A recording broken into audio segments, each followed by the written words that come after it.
السلام علیکم۔ بچوں میں سخاوت کا احساس۔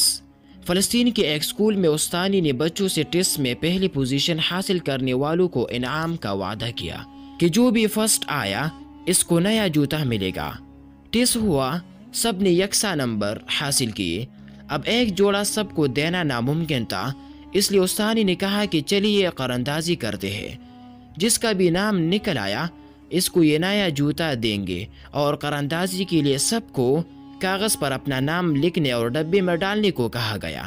استانی نے ڈبے میں موجود کاغذ کے ٹکڑوں کو مکس کیا تاکہ کسی کے حق تلفی نہ ہو جائے، اور پھر سب کے سامنے ایک ٹکڑا اٹھایا۔ جو انہیں کھلا تو اس پر لکھا تھا وفا عبدالکریم۔ سب نے تالیاں بجائے، وہ اشکبار آنکھوں سے اٹھی اور اپنا انعام وصول کیا، کیونکہ وہ پٹی پرانے کپڑوں اور جوتے سے تنگ آ چکی تھی۔ والد کا سایہ سر سے اٹھ گیا تھا اور ماں لاچار تھی، اس لیے جوتوں کا انعام اس کے لیے بہت معنی رکھتا تھا۔ جب استانی گھر گئی تو روتی ہوئی یہ کہانی اپنے شوہر کو سنائی، جس پر اس نے خوشی کا اظہار کیا اور ساتھ رونے کی وجہ دریافت کی، تو استانی پھوٹ پھوٹ کر رونے لگی کہ مجھے رونا وفا عبدالکریم کے جوتوں سے زیادہ دیگر بچوں کے احساس اور اپنی بے حسی پر آتا ہے۔ جب میں نے ڈبے میں موجود دیگر کاغذ کے ٹکڑوں کو چیک کیا تو سب نے ایک ہی نام لکھ دیا تھا، وفا عبدالکریم۔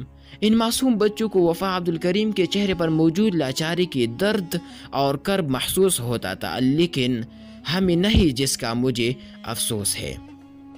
میرے ایک استاد بتایا کرتے تھے کہ بچوں کے اندر احساس پیدا کرنا اور عملاً سخاوت کا درس دینا سب سے بہترین تربیت ہے۔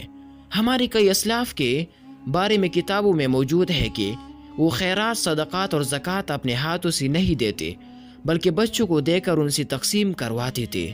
جب پوچھا گیا تو یہی وجہ بتائی کہ اس سے بچوں کے اندر بچپن سے انفاق کی صفت اور غریبوں و لاچاروں کا احساس پیدا ہوتا ہے۔